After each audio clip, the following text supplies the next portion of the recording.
কাঁঠালটা কেউ খেলে বলে কাঁঠালের বীজটা আমাকে দিতে হবে। পেঁপে কিনে খাই, বিনে পয়সায় পেঁপে খেতে পারবেন আপনি? কারণ পাকা পেঁপেটা খেলে তার ভেতরে যে বীজটা থাকে, সেই বীজ থেকে যে চারা হয় সেটা পেঁপে কিন্তু 10 গুণ দাম। মানে পেঁপেটা বিনে পয়সায় খেয়ে নিলাম, চারা থেকে আমার লাভ হলো আরো। তার মানে কি, পেঁপে খেতে পাচ্ছি বিশেষত চারার জন্য, পেঁপে চারা তৈরি করছি। আমি স্যারেদের মতো কোনো ওষুধ কিছু ব্যবহার করি না। আমি জানি থাক সেখানে করতে করতে লড়াই করতে, ওরা কিন্তু ইমিউনিটি গ্রো করে, যদি পেঁপেতে কোনো সময় ভাইরাস লাগে, ওই দুধ পোকা লাগিয়ে বলেন সব, সেগুলোকে ছাড়িয়ে দিই, ঠিকঠাক হয়।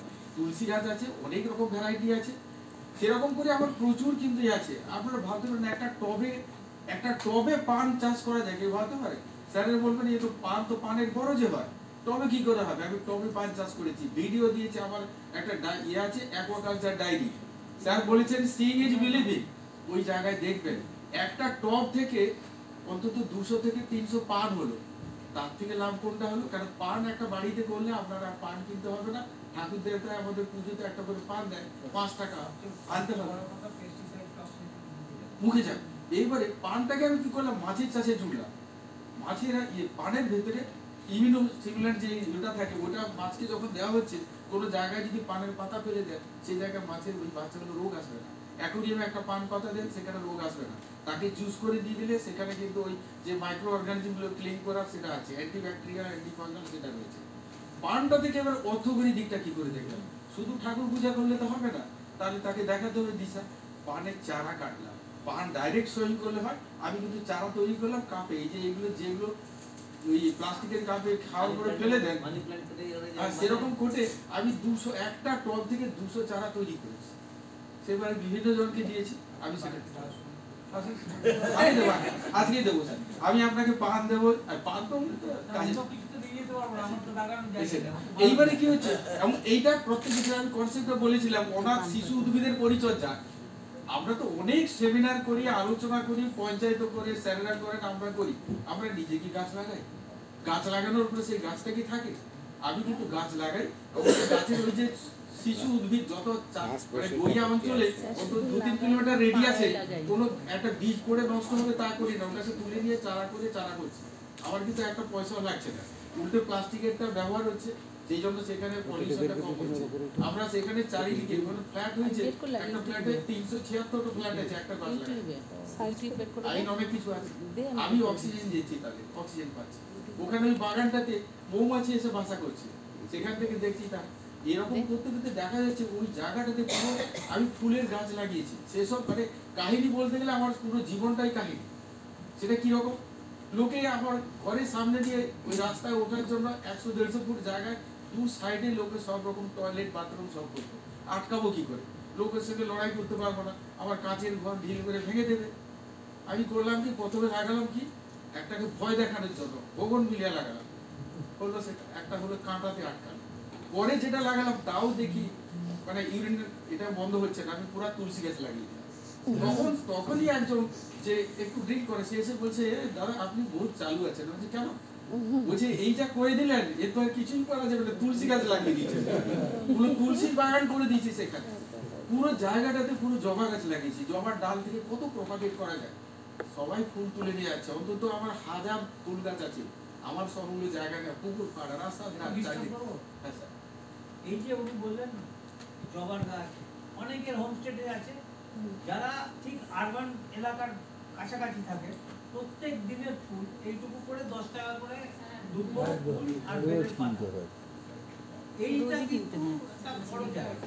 আমি আরেকটা জাস্ট এক্সাম্পল দেবো স্যার, আমি জাস্ট বলেই করছি, কারণ আমার তো আমি ওয়েটল্যান্ড, ইস্ট ক্যালকাটা ওয়েটল্যান্ড, আপনারা জানেন যে ময়লা ভূমির 12,500 হেক্টর জায়গা ছিল, যেখানে ময়লা জলটাকে শোধন তৈরি করে তারা অনেক জমি দখল হয়ে গেছে। আমাকে যাদবপুর ইউনিভার্সিটির সেমিনার দিল যে কি করে এই ওয়েটল্যান্ডটাকে ব্যবহার করা যায়। যেটা যেটা চলছে, জল পাওয়া যাচ্ছে না, সরকারি পলিসি মেটার, ওখানে কিছু করতে পারবো না, কিন্তু আপনাদেরকে বাঁচার সূত্র দিয়ে দেবো কি করে বাঁচবো।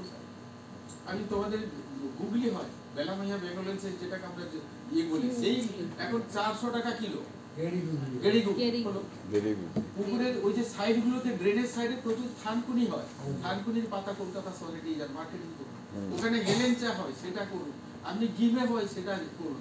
এছাড়া হয়েছে ওই গাছগুলো একটা শখের বাজারে মার্কেট হয়, কলকাতার 300 বছরের পুরনো গালিফের যেটা হাতিবাগানে ছিল, আপনাদের প্রত্যেকের জন্য এই খবরটা লাগবে। আপনাদের এরিয়াতে যে গাছ পাওয়া যায় সেই গাছগুলো আপনি ভাবতে পারবেন একটা শালুকের হয়তো 1,500-2,000 টাকায় বিক্রি হচ্ছে, 1,500 থেকে 2,000। তাহলে সেটাকে কি করা হচ্ছে, তা সেইগুলোকে প্রপাগেট করা। আপনারা এইভাবে গ্রামের সম্পদকে ব্যবহার করুন, তাহলে কিন্তু কাজে হবে। আর যে কোনো জিনিসে কোনো জিনিসটা না, আপনার জায়গায় পলাশ ফুল হয়, পলাশ ফুলটা বিক্রি হয় সরস্বতী পূজায়, পলাশ ফুল যে পড়ে যায় সেটা কি কোনোদিন কালেকশন করেছে? ওর সেটা কিন্তু গুঁড়ো করে সেটা মাছের খাবারে ব্যবহার করে রং আনার জন্য, ক্যারোটিনয়েড সোর্স, তাহলে পাচ্ছেন। আপনি জবা ফুল যেগুলো পূজা বিক্রি করা তো হয়ে যাচ্ছে, সেটা সেই জবা ফুলকে নিয়ে আসা হচ্ছে, দিয়ে ক্যারোটিনয়েড সোর্স করে মাছের পেটে দেওয়া হচ্ছে, সেটা মাছের কালার আসছে, অর্নামেন্টাল ফিল, তার জন্য সেটা প্রচুর দামে বিক্রি হয়। সবগুলো হয়, গাঁদা বিক্রি হয়, গোলাপ বিক্রি হয়, সব। কোনো জিনিসটাকে গ্রামের এমন একটা জিনিস বলুন যে সেটা কোনো কাজে লাগে নাকি, একটা খড় যেটাকে অনেকে বিভিন্ন রকম থাকে, সেই খড়টাকে আমরা কি করছি, খড়ের ব্যবহার নিয়ে নানা রকম আমাদের যেটা দপ্তর শুরু হয়েছে, যারা যে মাশরুম কালচার হয়, কিন্তু খড় যে মাছ চাষে লাগে সেটা কি জানেন? খড়কে আমরা মাছ চাষে দিয়ে সেই জায়গা থেকে প্লাঙ্কটন প্রোডাকশন হচ্ছে, বিনা পয়সায় মাছের খাদ্য তৈরি হয়েছে, মূলত অর্নামেন্টাল ফিশ এবং শিশু মাছের খাদ্য, বিনা পয়সায় শিশু মাছের খাদ্য। আমার প্রায় 300-র ওপরে ভিডিও আছে এই ছোট ছোটগুলো কিভাবে কাজে লাগানো যায়। একটা জানেন বাদাম পাতা সবাই জানে, ইন্ডিয়ান আলমন্ড, আপনারা কি জানেন যে 10টা পাতা 200 টাকায় বিক্রি হয়? আপনি অ্যামাজন খুলে দেখুন, এটা আসে নাকি আমরা জানি, কিন্তু আমরা এটাকে বুঝি না। নেপাল থেকে সেটা আসে নাকি এ করে অ্যামাজনে এনে মার্কেটিং করা হয়েছে। বাবা আমার চারিদিকে তো আলমন্ড লিগুলো হয়েছে, আমি সেটাকে দেখালাম কিভাবে বড় বড় যে বাদাম গাছগুলো এগুলোই স্যার ইন্ডিয়ান আলমন্ড। বাক্সটা একটা আছে, আর একটা আছে যেটাকে ছোট আর কি, একটা সিঙ্গেল বীজ হয়, ইন্ডিয়ান আলমন্ড যেটা বলে সেটা। পাতা বাদাম যেটা, পাতা বাদাম গাছ, হ্যাঁ হ্যাঁ, পাতা বাদাম, পাতা বাদাম যেটা, হ্যাঁ পাতা বাদাম, ওটার কাজে লাগে বিভিন্ন রকম প্রপার্টির জন্য। ওটা কিন্তু অর্নামেন্টাল পিসে রং আনার জন্য, বাচ্চাটাকে রিয়ারিং এর সময় ওদের বাচ্চা মর্টালিটি হয় না, শিশু মৃত্যু, মাছের ক্ষেত্রে একটা বড়, সেই জায়গাটাকে আটকানো যাচ্ছে। এরকম নানা জিনিস আছে। আমি খড়টা নিয়ে যেটা বলতে গিয়ে শুরু করেছিলাম, দিদি আমাকে আটকাবে এক্ষুনি, তাই তার শেষ করার আগে শেষ করে দিচ্ছি। খড়টাকে আমাদের যেটা আপদ, আমি প্রত্যেকটা আপদ আমাদের কাছে সম্পদ, আমরা যদি ব্যবহার করতে যাই সেইটাকে ব্যবহার করি। অর্থাৎ খড়টাকে যখন দেওয়া হচ্ছে প্রচুর প্লাঙ্কটন হচ্ছে, প্লাঙ্কটনে মাছ চাষ হচ্ছে। খড়টা যেখানে রাখা হচ্ছে ভেজা জায়গায়, যত ইনসেক্ট ডিম পাচ্ছে, সেখানে মশার বাচ্চা হচ্ছে, কারিডোমিল লার্ভা আছে, সব কার্ডিভোরাস ফিশ খাচ্ছে, সেখান থেকে যখনই খড়টা একটু নরম হচ্ছে, সেটা পুঁটি মাছে খাচ্ছে, রুইয়েতে খাচ্ছে, এবং গ্রাস কাপ খাচ্ছে, সেইটা। তারপরে খড়টাকে কেউ পোড়াবেন না গ্রামে, ওটা একটা সম্পদ, আপনারা পুকুরের সাইডে দিন, পচে পচে যাবে হবে। খড় থেকে মাশরুম হয়ে যাবে, মাছের সেটা আপনাদের কাজে লাগে। এরকম প্রত্যেকটা জিনিস, এমন একটা জিনিস আমাকে বলবেন স্যার এটা কোনো কাজে লাগে কিনা। ওই তো বললাম যে গিমের শাক আজকে প্যাকেজ হচ্ছে সুন্দর করে, সকালে ফ্রেশ প্যাকেজিং করে আজকে যান না 10-20 টাকায় গিমের শাক বিক্রি হচ্ছে এক একটা। একজন শুধু আমি বললাম যে তার বলছে স্যার আমার তো ছিল, জল পাচ্ছি না বলে আমার পুরো ভেড়ি শুকনো হয়েছে, আমি বাঁচবো কি করে? আমি সেখানে দুব্বো ঘাস পাবো, সেই দুব্বো ঘাস বিক্রি করে আজকে 2তলা 3তলা বাড়ি করেছে। ম্যাডাম যাবেন, এগুলো সব দেখাবো, অনেকবার বলেছেন যাবেন, জানলে যদিও এলে আমি এগুলো দেখাবো। আগাছা নিয়ন্ত্রণে কি ব্যবস্থা করা যায়? আগাছা নিয়ন্ত্রণ এই তো এইটাই, প্রত্যেকটা আগাছার কিন্তু মূল্য আছে। আপনি কোন আগাছা হয়েছে? কচুরিপানা হয়েছে, সব থেকে বাজে হচ্ছে কচুরিপানা। গাছের উপর যে চেপে যায় লতা লতা হয়, ওটা তো অর্কিড, ওটাও তো বিক্রি হবে। স্যার যারা হর্টিকালচার হলে তারা বলবেন এটা তো অর্কিড, এটা নর্থ ইস্ট বা এইসব জায়গাগুলো ওই অর্কিড কে বিক্রি হচ্ছে কত দামে, অর্কিডের যে ফুল হচ্ছে লতা জাতীয় গাছ ওর কাছে পড়ে গেছে। সেটা তো আর কিছু নয় যে ভগবান দুটো হাত দিয়েছে, তাকে ঘোড়ায় কেটে দেন।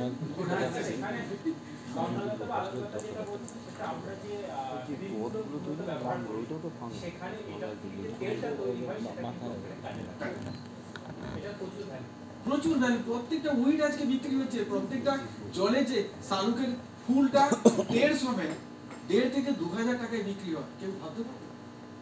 ওটাকে নিয়ে এই জন্য বললাম গ্রামের সম্পদ যেটা আছে, কি কি সম্পদ আছে প্রত্যেকটা। শুশুনি শাক বিক্রি হচ্ছে, কলমি শাক, আপনি কলমি শাকের পুকুরে আমরা এই করে দিচ্ছি, কি রকম করে করতে হয়, চারদিকে পেরিফেরাল রিজনে রাখুন, ওই যে পেরিফাইটা নয় তাতে ভালো মাছ হবে, চিংড়ি হবে। আজকে শীতের সময় ভালো কাজ লাগবে, গরমের সময়, শীতের সময় সেই জায়গায় কিন্তু জলটা বেশি ঠান্ডা হবে না, কারণ নিচের জলটা যেভাবে টেম্পারেচার নিলে চট করে ছাড়ে না, আর গরমের সময় তো ঠান্ডা দিয়ে সেটাকে রাখবে।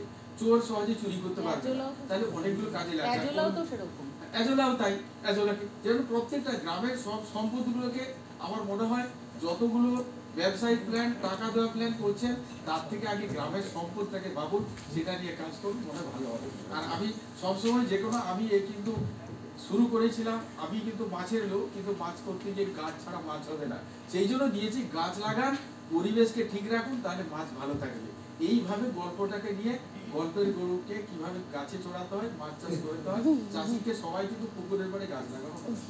ঠিক আছে, ধন্যবাদ, নমস্কার। আমরা এই চারটে গ্রুপের আলোচনাতে আমি যেটা কমন জিনিস পেয়েছি, কমন জিনিসগুলো একটু বলে নিই আগে। একটা কমন জিনিস হচ্ছে ক্রেশে নামে যেটা বলেন, ক্রেশে, নাইট শেল্টার ইত্যাদি নামে বললেন, সব গ্রুপেই বলেছেন। হয় বাচ্চাদের জন্য কিংবা বয়স্কদের জন্য কিংবা অসুস্থদের জন্য। এটা মনে হচ্ছে একখানা কমন ডিমান্ড, মানে অ্যাক্রস পশ্চিমবঙ্গ একই যখন সবাই বলছেন, তাহলে এই কনসেপ্টটাকে মনে হয় একটু ভাবা যেতে পারে যে লোকালি